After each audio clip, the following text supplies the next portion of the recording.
In our last hour, yesterday, we were looking at the kingdom. На нашем последнем часу вчера мы рассматривали царство. And as I've been showing you in terms of foundations, И как я уже показал вам в вопросах именно оснований, everything that precedes in the Bible lays a foundation for the kingdom. все, что предшествует царству в Библии, закладывает для него основу. In fact, we're looking at the portion of history that is the high point of all of Israel's history of the Old Testament. И мы смотрим сейчас вот на ту часть истории, которая является наивысшей точкой истории израильского народа. So all that God has done before has been in preparation for this ruling on earth. И все, что Бог сделал до того, было подготовкой к правлению Израильского царства на земле. So we're looking at the kingdom of Israel. И мы смотрим на царство израильское. And the high point is the united kingdom. The reason I say it's united because it'll be divided later on. И наивысшей точкой этого царства является период объединенного царства. Почему я говорю объединенное? Потому что чуть позже оно разделится. Yesterday I introduced you to Samuel, and we saw that he was not only the last judge, И вчера мы уже начали с Самуила, и я заметил, что он был не просто судьей, он был последним судьей, прошу прощения. but he is also the one that God uses to initiate this new period of time. И он был последним судьей, и он был тем, кого Бог использовал, чтобы начать вот этот новый отрезок истории. As God's prophet, God's spokesman, he will be the one that anoints the kings. Как пророк Божий, как тот, кто говорил от лица Божия, он был тем, кто помазывал царей. So you could call him the kingmaker. То есть вы его можете назвать творец царей, создатель царей. There is a turning to the Lord that we looked at in one of the passages.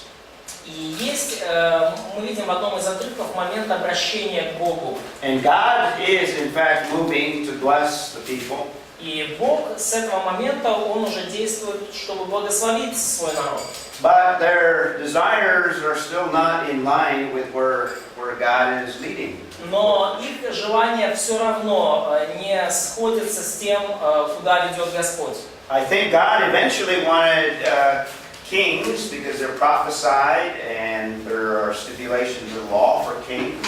И я думаю, что Бог рано или поздно все равно хотел бы поставить народу царей, потому что они было пророчествовано, и есть условия в законе касательно царей. But the kind of king and the attitude that the people had was that they wanted a king like all of the other nations. Но то, какого царя хотели люди, и их отношение показывало, что они просто хотят царя, как у других народов. And in reality, they were rejecting God as king over them. И в реальности через это они отвергли Бога как их царя. And the king that they desired was a man like Saul. И человек, которого они хотели видеть царем, был человек, подобный Саулу. And we saw that Saul, God actually promised Saul that he would honor him as king if he was obedient. И, вообще-то мы видели, что Бог пообещал Саулу, что тот почтит его как царя, если Саул будет послушен Богу. We also saw that Saul failed and God rejected him, and then we began looking at the God that's after, or the man that's after God's own heart, the king after God's own heart. И мы также увидели, что Саул потерпел неудачу в том, чтобы повиноваться Богу. Бог отверг его, и Бог избрал себе человека по сердцу своему. So we started looking at David. И мы уже начали рассматривать историю Давида. And we looked at the early life before he actually was reigning as king. И мы рассмотрели его ранние годы, еще до того, как он начал править в качестве царя. In fact, there is more scripture on David before he is king than after he begins to reign. И, кстати, большее количество Писания посвящено периоду до царства Давида в его жизни, чем после того, как он воцарился. So these chapters that deal with David just demonstrate that David is worthy to be the king. И эти главы, которые показываются Давид вот до воцарения, показывают, показывают, что Давид действительно был достоин стать царем. We see the character of David as God allows all these circumstances to come into his life. Мы видим характер Давида, и мы видим, как этот характер раскрывается в обстоятельствах, которые Бог допустил в его жизни. And all these experiences also prepare him to be king. И весь этот опыт предшествующий готовил его к тому, чтобы быть царем. So they not only prepare him to be king, but also demonstrate to everyone else that he's worthy to be king. И эти события показали, что не только подготовили Давида к царству, но и показали всему народу, что Давид достоин быть царем. In chapter 18, verses 10 and 11, we have one of the assassination attempts. В главе 18 Первого царства мы видим одну из попыток покушения. In fact, I counted in the chapters from chapter 18 through chapter 26. И я вообще называю вот эти главы с 18 по 26 Первого царства. There's at least 11 assassination attempts by Saul trying to get rid of David. То есть это как история покушений Саула на Давида. 11 покушений там можно насчитать. Рэй насчитал 11 покушений. In fact, Saul demonstrates why he is rejected by God. И, по сути, Саул показывает, почему он отвергнул Бога. He's not only irrational, but he's a very insecure man. То есть он не только совершенно нерациональный человек, но и совершенно неуверенный в себе. And in fact, David, on a couple of these attempts that Saul makes to kill him, И в то же время, как Давид, в течение вот этих нескольких попыток Саула убить его, David had at least 2 opportunities to kill Saul. в это время у Давида было 2 возможности убить Саула. But we see the character of David in that he does not take advantage of those opportunities. Но мы видим характер Давида в том, что он не воспользовался такими возможностями. We see that he believes in the sovereignty of God. Мы видим, что он верил в суверенность и в верховное владычество Бога. He knows God will remove Saul and make him king. Давид знал, что Бог устранит Саула и сделает его царем. So we have all of these assassination attempts in the text from 18 to 26, chapters 18 И to вот с 26. 18 главы по 26 мы видим все эти попытки убийства, покушения на Давида. Да, 26. Pardon? What did he ask? It's 18:26. Yeah, this is the first example. Да, это просто первый пример покушения. А так 18, 10 through 11, but there's more after that. Да, то есть 18 глава, 10, 11. And if we had had more time, we would read all of these. Вопрос, да? По этому. Но тут же он еще не хотел его специально убить, это просто, может, у него... Ну как? So the question is, maybe Saul, at least initially, he did not want to kill David intentionally, so that was kind of... из-за царства. Он же еще не знал, что тут будет царем. In chapter 18, it seems like Saul don't know that David is going to be next king. Eventually he knows, but he may not know early on. Вообще-то он знает, может быть, раньше он не знал. В 18 главе, это уже после But he does know that he's rejected as king. Но, с другой стороны, он знал, что он отвергнут Богом как царь. Yeah. Another thing that demonstrates the character of David is his defeat of the Philistines. И другое событие, которое показывает характер Давида, это поражение, нанесенное филистимлянам. We have an example of that in chapter 17, 20 through actually 54. Мы видим это в повествовании в 17 главе, там где поражение Голиафа, это 17 глава с 20 по 44 стих. We see David's wisdom as a military leader and also his courage. Мы видим мудрость Давида как военного лидера и также его смелость. And implied in that are many leadership qualities. И в это также включаются многие лидерские качества. And similar in chapter 27, we have his defeat of the Amalekites. И похожим образом в 27 главе мы видим поражение, которое нанес амаликитянам. And these are just examples that kind of illustrate that David is worthy to be king. И это лишь примеры которые показывают, что Давид достоин быть царем. And from David's perspective, they prepare him for the time that he will reign. А с точки зрения Давида, эти события готовят его ко времени его правления. Now, when it talks about David, he actually defeats the Jebusites. И когда мы говорим о Давиде, то он в итоге поразил Иусеев. And the city of David is actually this little strip in here. If you ever have a chance to go to Israel. И вот эта часть, it's in Jerusalem, yes. Jerusalem. И вот в Иерусалиме вот этот сектор, вот эта часть является по сути городом Давида.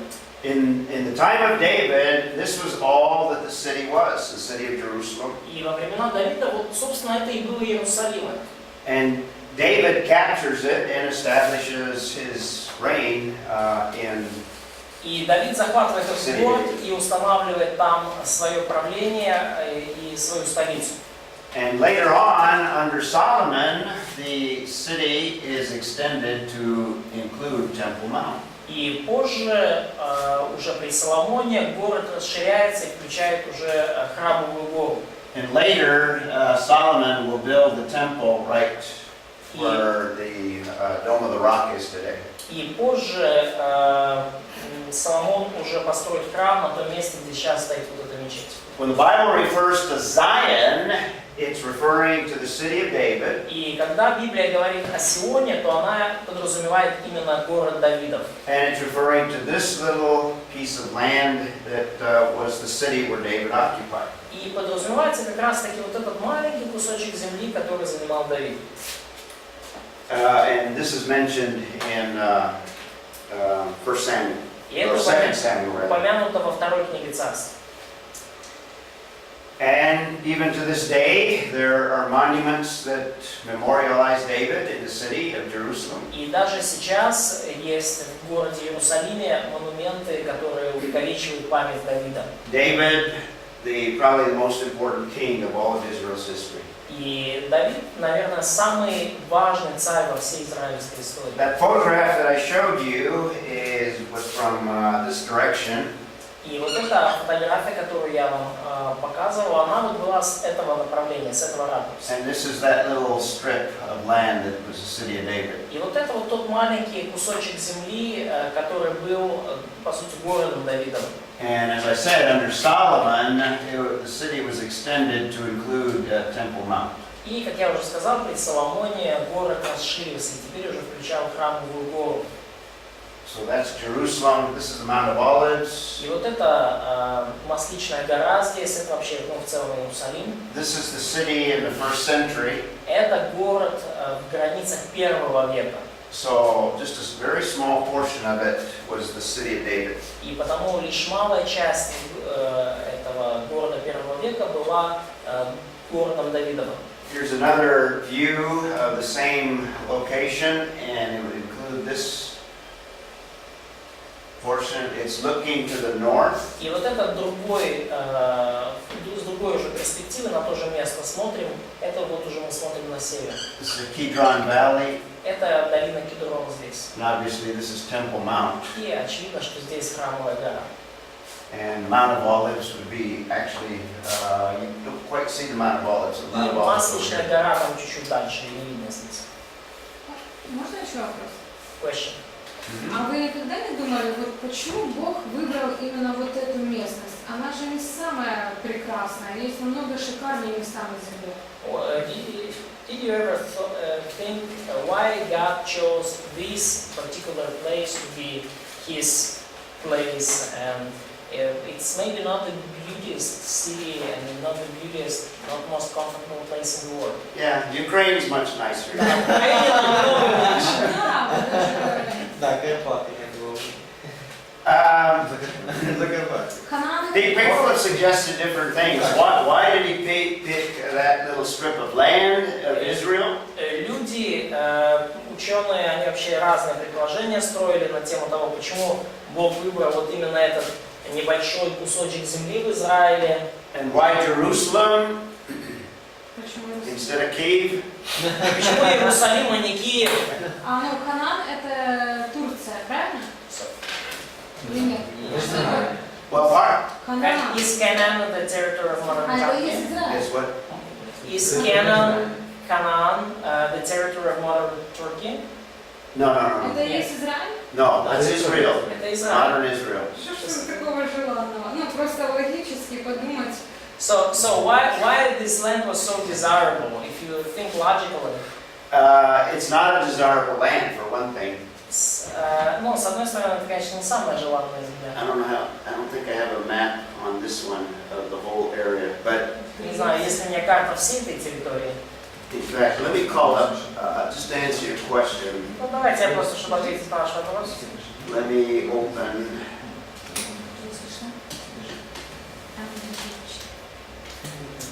to answer your question, that little strip of land is between, actually, you could even say 3 continents, or 3 major geographical regions. Чтобы ответить на твой вопрос, нужно понимать, Катя. And it Этот маленький кусочек земли находится, по сути, между 3 континентами, между 3 большими массивами вот, суши. It may be that God wanted to put His people right in the center of that ancient world. И вполне возможно, Бог хотел поместить свой народ именно туда, в центр того древнего мира. А если бы там постоянно дожди шли, там бы было зелено, да? Here's a satellite map. Вот спутниковая карта.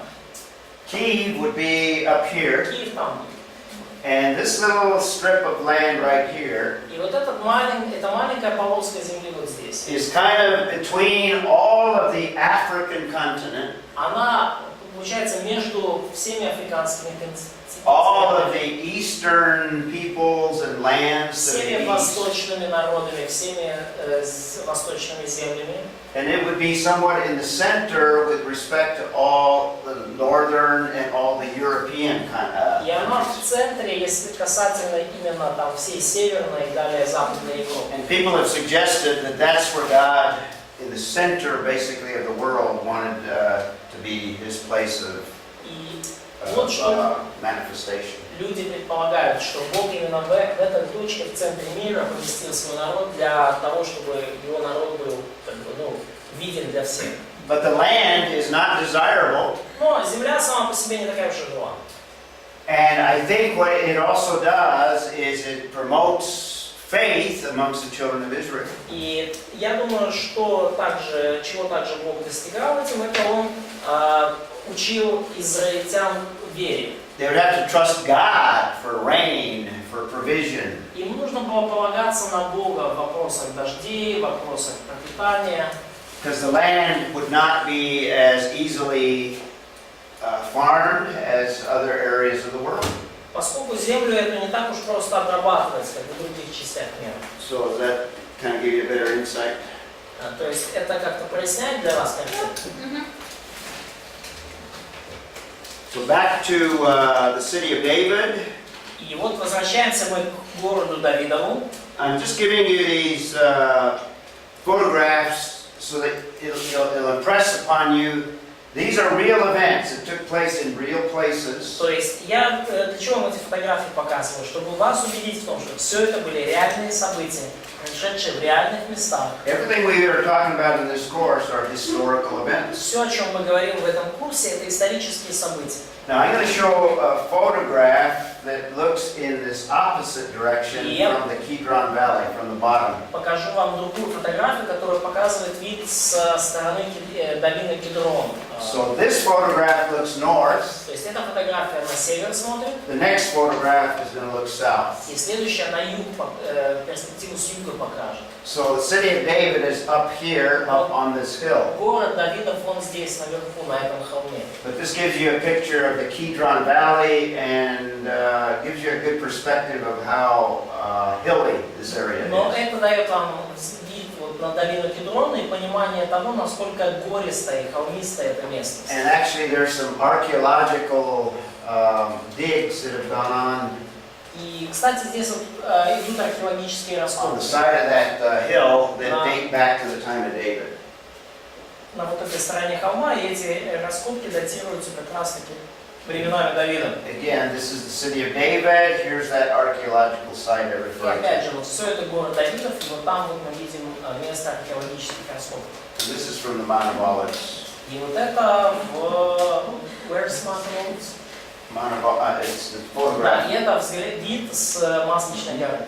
And Temple Mount would be up off И the photograph. храмовая гора, она чуть-чуть там дальше за фотографией. So the next one is close up to that. И вот следующая фотография уже ближе к этой раскопке. And some of the foundation stones there date back to the time of David. И вот здесь мы видим некоторые камни, заложенные в основании еще во времена Давида. Камни фундамента. Okay? So that's David. И вот это Давид. So that brings us to the second implications here. И это приводит нас к второму выводу. Yesterday I tried to give you why I believe that God intended kings all along. Вчера я вам уже как бы показал, что в принципе Бог и сам по себе задумал идею царей. But in the early chapters of 1 Samuel, when the people rejected God as king, Но в ранних главах Первого царства, когда люди отвергли Бога как царя, it was not that God was not going to eventually bring kings, it was just that they had the wrong concept of what God intended. и мы видим, что проблема была не в том, что Бог не хотел им дать царя рано или поздно. Проблема была в том, что у них неправильное отношение и взгляд на этот вопрос. So let's take a look at the features of this kingdom that God establishes. И давайте сейчас рассмотрим особенности этого царства, которое Бог установил. What is this kingdom like? Because this is very, very important. На что это царство было похоже, потому что это очень важно.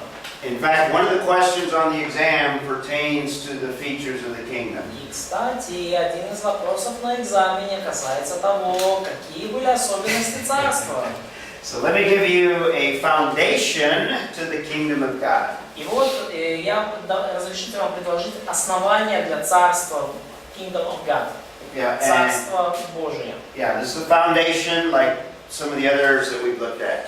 И это основание похоже на те, которые мы уже рассматривали. In other words, these are the major principles that give us a foundation for understanding what God's idea of the kingdom is. Иными словами, это базовые принципы, которые показывают нам Божий взгляд на идею царства. Now, this is important because it lays a foundation for the ultimate kingdom. И это важно, потому что это закладывает основание для конечного царства, самого последнего и главного. All of these same principles will be part of the millennial kingdom. Все те же самые части и принципы будут частью будут в тысячелетнем царстве. So these foundation principles for the kingdom, God will implement during the millennial kingdom. И вот эти принципы фундаментальные царства Бог в полной мере воплотит в тысячелетнем царстве. Now this is significant because Это очень важно. this gives you implications for all of Bible prophecy. И потому что это дает вам выводы эти выводы, они касаются всех библейских пророчеств. What courses have you had? You've taken all the courses. What courses have you had in eschatology, or you know what Какой курс у вас eschatology был по эсхатологии? or Bible prophecy? Или у вас был курс по эсхатологии или по библейским пророчествам? Yes, they had. First course didn't. First Yeah. course didn't, they You had. haven't had any? No. У вас, друзья, не было, да? You took Daniel and Revelation. But they all took Daniel and Revelation this year. Okay, Daniel and Revelation. So you've been exposed to the different views on the millennial kingdom that are present in the church today. То есть вам рассказали, да, про разные взгляды на тысячелетнее царство, которые есть в церкви сегодня. Yeah? No? Нет? Amillennialism Амиллениализм. in eschatology. You took a course, okay. So you took amillennialism, or you learned about amillennialism, Вы знаете, что postmillennialism, амиллениализм, premillennialism. премиллениализм, постмиллениализм. Ну, мы знаем. They know even without you. Курса у нас нету. Okay. Много чего. If what I'm saying is accurate, if this is a foundation, and I believe it is, И если то, что я говорю, верно, то вот это основание, я верю, что именно таковым оно является. if it's a foundation not only for the kingdom of Israel in the Old Testament, И я верю, что это основание не только для царства в Ветхом Завете, but if it's also the foundation for the future millennial kingdom, но также основание для будущего тысячелетнего царства. this eliminates amillennialism for sure. И такой подход устраняет, в принципе, амиллениализм. And probably also postmillennialism. И также постмиллениализм таким подходом устраняется. Which would leave only premillennialism as the biblical view. И таким образом, в качестве библейского взгляда у нас остается лишь премиллениализм. So let's take a good look at this foundation for the kingdom. И давайте внимательно рассмотрим вот эти основания для царства. Where do we start? С чего мы начнем? С кого мы начнем? Бог. God. Obviously we start with God, and what's another place, where in Scripture do we start? Очевидно, начнем с Бога. И какое еще место в Писании? С чего мы начнем? Бытие. Бытие 17? Genesis 17? Genesis 17, possibly. Возможно. Бытие 1 глава? Genesis 1. That's a good guess. Хорошее предположение. Genesis 1. You're always safe by saying Genesis 1. Бытие 1. Вы говорите Бытие 1 и не промахнетесь. 1-2. Ну, в смысле, Genesis Бытие 1, 1, стих 1-2. Что? Стих 1-2? Specific passage in Genesis 1. А какой конкретно отрывок в Бытие 1? 1-2 стих. Verse 1 and 2. Не, может 28. 28, 29, там в конце. Verse 28. 28, very good, very good, very good. Why verse 28? Почему стих 28? Because the rulership of the earth is женщина. Very good, very good. So God gave man the responsibility of rulership, of sovereignty. То есть Бог дал человеку ответственность правления, владычества.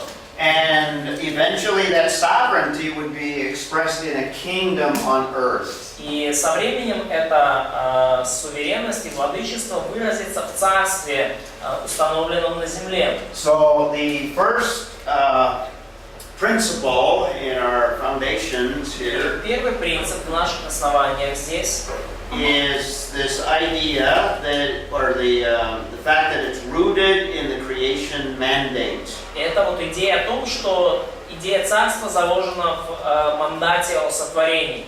А можно проще? I'm going to put it back up here in a minute. I just want to make a change. Мандат, как по-простому, по-нашему? Идея царства является... Заложено? идея царства происходит от Бога. Окей. Okay, what's the Сколько question? бытия? So it's rooted in the creation mandate, as we just discussed. И она коренится в повелениях, данных при сотворении. We're going to find out that this kingdom that God establishes involves His people. И мы видим, что вот это царство, которое Бог устанавливает, оно включает Его народ. It's that people that God selected all the way back to Abraham. Это тот народ, который Бог себе избрал. И это тот, начиная с Авраама. Israel is going to be the nation that God is going to use to rule the world. И Израиль должен быть вот той нацией, которую Бог использует для того, чтобы править миром. So the kingdom involves the nation of Israel. They're the distinct nation. Царство включает в себя нацию Израиль, именно этот конкретно отделенный народ. And what does every kingdom need for leadership? И что каждому царству нужно для руководства? Царь. A what? King, yeah. So it involves a godly king, a godly king. И это царство подразумевает благочестивого царя, благочестивого. And throughout Scripture, David is pictured as that godly king. И в tечение всего Писания Давид изображается именно таким благочестивым царем. Now, David is not perfect. И мы знаем, что Давид несовершенный человек. David has weaknesses. И у Давида были слабости. One of his weaknesses is women. Одной из его слабостей были женщины. We have the story of Bathsheba. То есть есть у нас история с Версавией описана. And not only Bathsheba, but David murders her husband. И не только с Версавией Давид там залетел, но и мужа ее убил. So David is not a perfect man. И Давид поэтому несовершенный человек. Why does the Bible call him a man after God's own heart? Но почему же Библия называет его мужем по сердцу Божию? Все равно он к Богу. Его сердце принадлежало Богу. Because his heart was directed to God. Yes. And But is it okay to have relations with somebody else's wife? но все же, хорошо ли это спать с чужой женой? Но он покаялся. Он He покаялся. repented. That's the key. Yeah. Это ключ.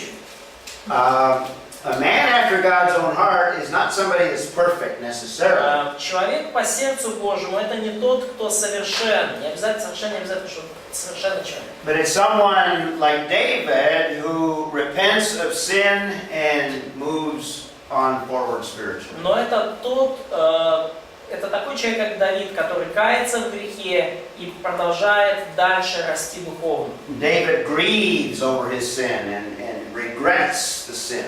Давид скорбел о своем грехе и сожалел о своем грехе. And he repents and he changes, he confesses his sin. И он he admits his sin. покаялся, и он изменился, и он признал свой грех. So that makes him a godly king, Исповедовал его. И это делает его благочестивым царем. but he's not a perfect king. Хотя и несовершенным.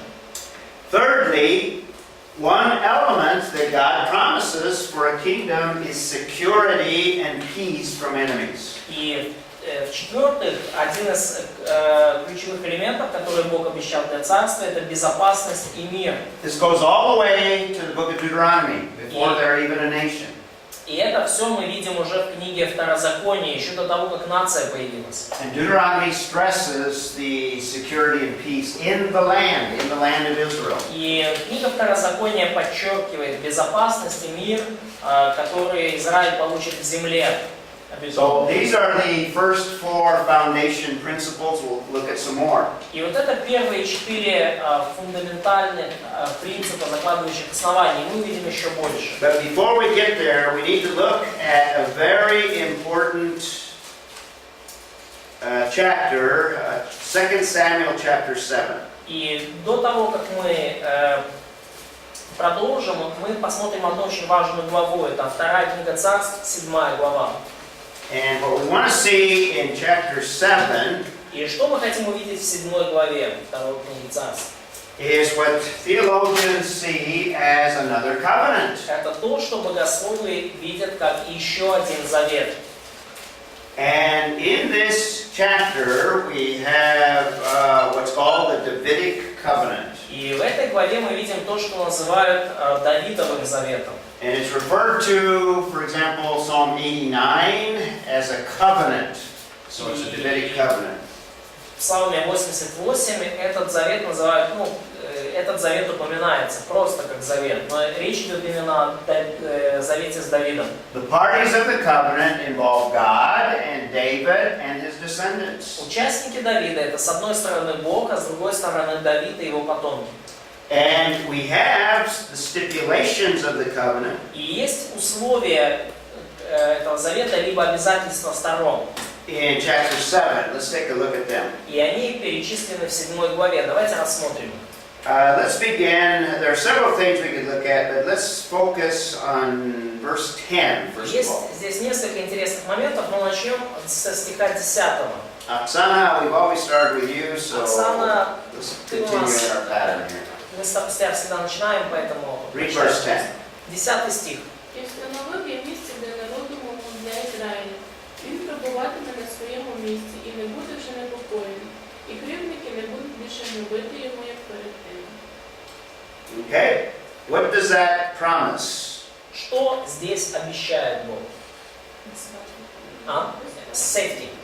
Security in a particular place. Безопасность в конкретном месте. And in fact, it says that God will plant them like a tree, so it gives the idea of security. И вот идея здесь такая, что Бог их насадит, да, укоренит как дерево, то есть идея безопасности. and their enemies will not afflict them anymore. И их враги не смогут их более поражать.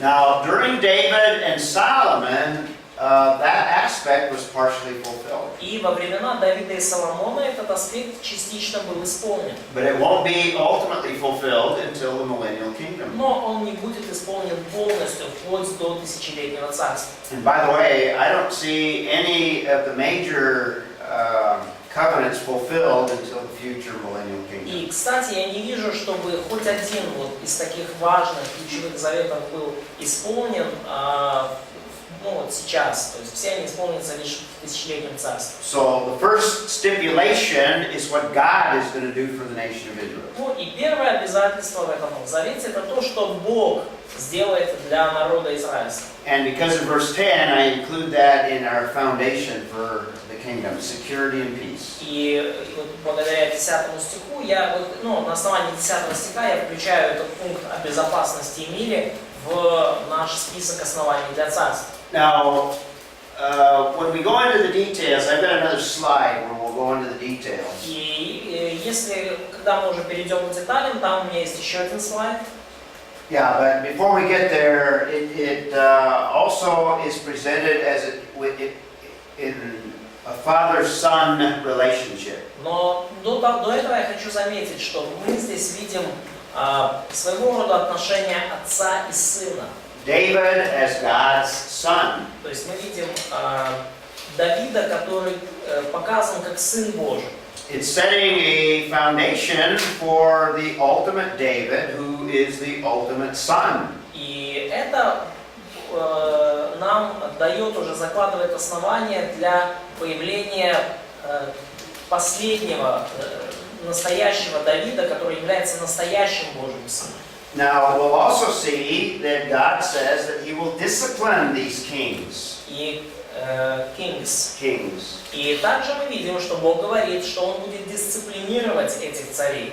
And this kingdom will be centered in Jerusalem. That's why I showed you those photographs of the city of David. И также, что это царство будет сосредоточено в Иерусалиме. Вот почему я показывал вам эти фотографии города Давидова. This will be another unconditional covenant. И это будет еще один безусловный завет. Dependent only on God's performance, not on any of the kings. Зависящий лишь только от Бога и от Его действия, а не от какого-либо из царей. In fact, we're going to see, because of the sinfulness of the kings, the kingdom will collapse. И мы, кстати, увидим, что из-за греховности царей царство разрушится. And there's not been a kingdom of Israel since the Old Testament time. И царство израильского не существует уже с ветхозаветных времен. Since 586 BC, the kingdom has ceased to exist. С 586 года до нашей эры царство прекратило свое существование. When Jesus announced that he was Israel's king, И когда Иисус объявил, что Он есть царь Израиля, he offered the kingdom to Israel. Он тем самым предложил Израилю это царство. This is the kingdom that Jesus offered in the first century. Это то царство, которое Иисус предложил им еще в первом веке.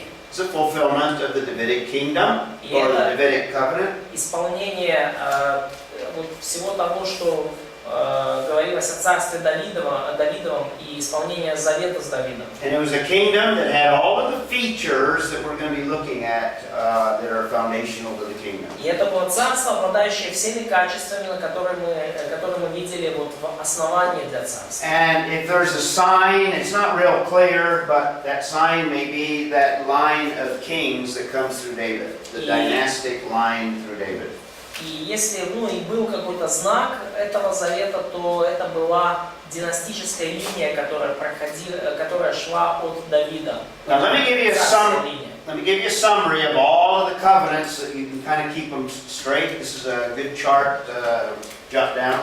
И сейчас я вам покажу итог, я суммирую все заветы, которые у нас были, и эта таблица. We saw the Noahic covenant, it was unconditional. Мы видели завет с Ноем, безусловный. We've looked at the Abrahamic covenant. It's unconditional. И мы видели завет Авраамов, он тоже безусловно. We've looked at, well, in the Abrahamic covenant, remember it had what? 3 stipulations. И в завете с Авраамом есть там 3 условия, 3 пункта. Remember the 3? Помните 3? Земля всеми благословениями. Land, seed, blessing. Very good. So we have the seed, Есть семя, we have the land, есть земля, and we have the blessing. и есть благословение. Okay? Now, the Davidic covenant, well, first of all, we also have the Mosaic that we also looked at. И также, помимо этого, у нас есть Моисеев завет. This is conditional. А вот это уже условно. Now, each of these aspects, I believe there are 3 more covenants. И для каждого из этих аспектов, как я верю, есть еще по одному завету. Now, we didn't look at it, but in Deuteronomy 28, 28, 29, and 30, we have what's called the Palestinian covenant. И первое, мы не рассматривали его, но в 28, с 22 с 28 по 30 Второзакония есть завет о земле, или его еще называют Палестинский завет. The Palestinian covenant expands the land aspect. То есть Палестинский завет, он расширяет вот этот аспект, связанный с землей. And it's an overlap of the Abrahamic covenant and the Mosaic covenant. И он включается как в... То есть он как бы перекрывается и Авраамовым заветом, и Моисеевым. It's unconditional because it's Abrahamic. Он безусловный, потому что он часть завета Авраамова. In that no matter what Israel does, they will eventually occupy the land. Иными словами, неважно, что делает Израиль, как он поступает, рано или поздно они заполнят, обладать этой землей. The land belongs to the nation of Israel. Потому что эта земля принадлежит нации Израиля. Ultimately, they will occupy the land because of the Abrahamic covenant. И в конце концов они займут эту землю, потому что это часть завета с Авраамом. But it's conditional in that it depends on the obedience of the nation of Israel. Но, с другой стороны, это обладание землей все-таки условно, потому что оно зависит от послушания народа израильского. And when Israel is unfaithful, God kicks them out of the land. И когда Израиль проявляет непослушание, Господь вышвыривает их из этой земли. So they were kicked out in 586 when they went into the Babylonian captivity. Их выгнали из этой земли, когда в 586 году, когда они пошли в Вавилонский плен. В 586 году до нашей. Then we're going to see later today, they returned to the land after the exile. Ну и потом мы увидели, что после изгнания они вернулись в землю. They're in the land, but they are not, they're not free, basically. They're under the Roman И они system. жили в этой земле, но не были, по сути, свободны. Они были частью вот этой римской системы, римской империи. In the first century, Messiah offered them the kingdom. И в первом столетии Мессия предложил им царство. They rejected the Messiah. И они отвергли Мессию. And what happened И что случилось in terms of the land? в плане земли? Kicked out again. Их снова пнули оттуда. In 70 AD,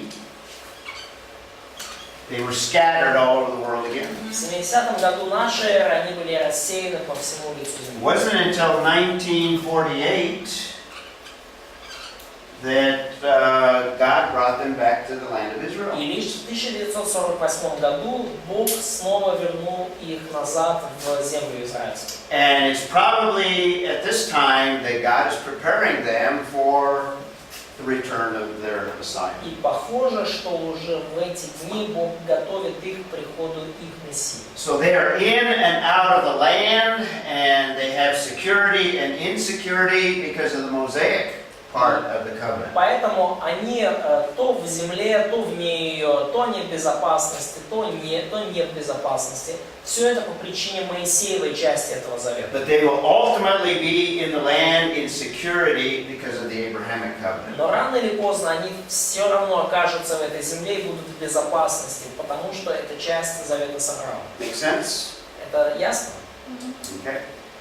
Now, there's another covenant that deals with the seed. И есть еще один завет, связанный с семенем. That's the Davidic covenant. И это Давидов завет. And it says that the seed will eventually go through the line of kings. И сказано, что вот это семя произойдет через царскую линию, царскую династию. And eventually the king will be Messiah. И в конечном итоге царем будет Мессия. And he will be the seed of the woman of Genesis 3:15. И он же будет семенем жены в Бытие 3:15. And there's another covenant И есть еще один завет, that relates to the blessing. связанный с благословением. That's the new covenant. И это Новый Завет. We have time, I'll expand a little bit on that covenant later on. И у нас будет время, я еще объясню больше насчет So let's come back to 2 Samuel 7. Но вернемся к 2 Самуилу, к 2 Царству, 7 главе. And we looked at verse 10, and it speaks, the Davidic covenant provides for a secure kingdom. И мы говорили, читая стих 10, что вот этот завет Давидов обеспечивал безопасность царства. Galia, do you want to read? Let's read verse 11, or let's see, 11 and 12. Галя, прочитай, пожалуйста, стихи 11 и 12, 7 главы. In fact, it's a little bit of a summary, and it's an expansion of the security. И вот это, на самом деле, просто подведение итогов и, может быть, немножко развитие идеи безопасности. А від того дня, як я настановив суддів над народом моїм Ізраїлем, то я дав тобі мир в усіх ворогів твоїх. І Господь об'являє тобі, що Господь побудує тобі дім. Коли виповняться твої дні, і ти ляжеш зі своїми батьками, то я поставлю по тобі насіння твоє, що вийде з утроби твоєї, і зміцню його царство. Okay? It's a little bit of a prophecy, a little bit of what's to come. И это вот такое небольшое пророчество, посвященное тому, что будет случиться в будущем. And it gives assurance that God, notice the last phrase there, God will establish His kingdom. И здесь Бог убеждает, укрепляет уверенность Давида в том, что Бог утвердит его царство. So God is promising a secure kingdom. То есть Бог обещает безопасное, стабильное царство. Katya, read verse 13. И, Катя, прочитай, пожалуйста, 13 стих. Referring to a king that will be a descendant of David. Это касается царя, который будет потомком Давида. Он построит дом имени моему, и я утвержу престол царства его навеки. Okay, what is that promise? Что здесь обещает Бог? Вечное царство Мессия. Eternal kingdom.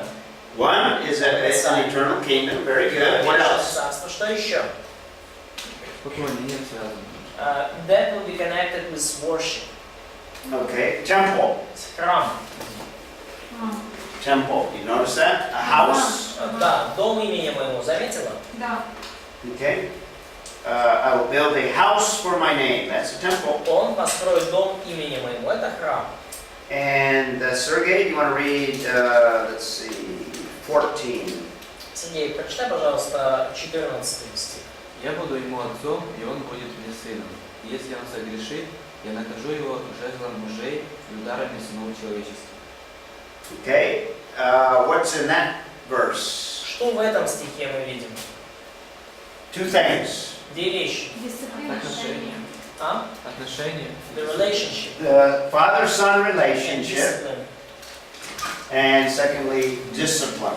Да, отношения отца и сына и наказание или дисциплина. Now, these are the main features of this Davidic covenant. И вот это основные компоненты завета с Давидом. 15 and 16, Masha. Наш 15-16 стих. В милости моей и не отниму от него, как я отнял от Саула, которого я отверг пред лицом твоим. И будет непоколебим дом твой, и царство твое навеки пред лицом моим, и престол твой постоит вовеки. Okay, and again, it stresses the ongoing eternal aspect of it. И опять же подчеркивается нерушимый вечный аспект этого. In other words, no matter what Israel does, it's going to continue. God's going to continue working through that line. И И иными словами, что бы ни сделал Израиль, Бог будет продолжать трудиться через этот род, через эту династическую ветвь. So this eternal aspect makes it an unconditional covenant. И вот именно этот вечный аспект делает завет безусловным. And that throne will be in Jerusalem. И этот престол будет Centered in помещен Jerusalem. в Иерусалиме. Иерусалим будет центром. Okay. Let's see. Vitaly, read 18 and 19. Виталий, прочитай, пожалуйста, 18-19 стих. Когда царь Давид пошел, да, это правильно? Когда царь Давид вошел, сел перед Господом и сказал: «Кто я, о владыка, Господь? Что такое мое семя, что ты так возвеличил меня?» Okay, go ahead. 19, да? И словно этого не было достаточно в твоих глазах, о владыка Господь. Ты еще говорил о будущем доме своего слуги, и это будет закон для людей, о владыка Господь. Okay. Now, this is David's part of his response. David's Вот это response. часть ответа Давида. But what does David realize from what God has already said? Но что Давид понял из сказанного Богом? Much of what God has said refers to the king that will come right after David, И Solomon. многое из сказанного относится к царю, который придет прямо после Давида. Это Соломон. And other kings that come shortly even after Solomon. И многие другие цари, которые придут после Соломона. But David realizes that this refers ultimately to some special period. Но Давид понимает, что это относится в конечном итоге к какому-то особенному периоду истории. And what does David realize here? И что Давид здесь понимает? Что будущее? This is about future. About the future, but what specifically about the future? Но что конкретно о будущем? Who in the future? Кто в будущем? It's in the distant future, but Это удаленное будущее.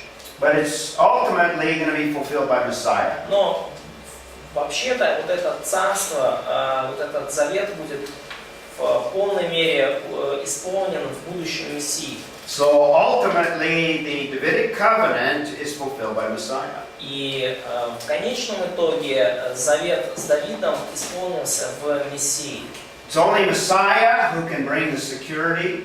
Лишь Мессия принесет по-настоящему безопасное царство. There's going to be a temple in the millennial kingdom, И в тысячелетнем царстве будет храм. and this Jesus is what? The ultimate И Son. Иисус для Бога кто? Это самый настоящий Сын. Now Jesus is sinless, И Иисус безгрешен. but the book of Hebrews tells us that Jesus experienced discipline, not for sin. Но, тем не менее, книга послания к евреям говорит нам, что Иисус претерпел наказание. Не наказание за грех, But for training and development, Jesus grew, the book of Hebrews tells us. но все же он пережил определенную дисциплину и воспитание, как часть его роста здесь на земле. And Он certainly возрастал. it's unconditional in that Jesus will ultimately reign forever. И, конечно же, этот завет безусловный, Иисус будет править вечно. And if you know Bible prophecy, the city of Jerusalem is going to be the center of the millennial kingdom. И если вы знакомы с библейскими пророчествами, то знаете, что город Иерусалим будет центром тысячелетнего царства. So the future Messiah is the only one that can ultimately fulfill the kingdom. И будущий Мессия – это именно тот, кто сможет в полной мере исполнить этот завет о будущем царстве. When Messiah came in the first century, Когда Мессия пришел в первом веке, he offered the kingdom, он предложил людям царство, and Israel rejected their Messiah, и Израиль отверг своего Мессию. and that kingdom has been postponed. И это царство было отложено. That kingdom is still future from our time. И в наше время это царство еще вопрос будущего. So back to our foundation for the kingdom. Возвращаемся к нашим основаниям для царства. It involves a godly king, something like David. Царство это подразумевает благочестивого царя, подобного Давиду. It involves security and peace in the land. Оно подразумевает безопасность и мир в земле. And we just looked at the Davidic covenant that guarantees this kingdom. И мы уже рассмотрели завет с Давидом, который гарантирует это царство. So it's guaranteed by the Davidic covenant. Это царство гарантировано заветом с Давидом. And there will be some other features of this kingdom that we'll look at И будут другие особенности этого царства, которые мы увидим позже, when we come back after a break. когда вернемся Let me с... show a couple more slides, and then we'll begin after the break at the next point. Разрешите показать вам еще несколько слайдов, и мы начнем уже тогда после перерыва с другого пункта. And this just wraps up the life of David. There's actually a tomb of David in Jerusalem that you can visit. И вот это вот просто как подведение итогов жизни Давида, это гробница Давида в Иерусалиме, которую вы можете посетить. And Jews give homage to David even today. И евреи приносят как дань или какое-то, приношение Давиду вплоть до сегодняшнего дня. Tomb of David. Вот гробница, могила Давида. So let's take a break and we'll come back and look at Solomon. И давайте вернемся с перерыва и посмотрим на жизнь Соломона.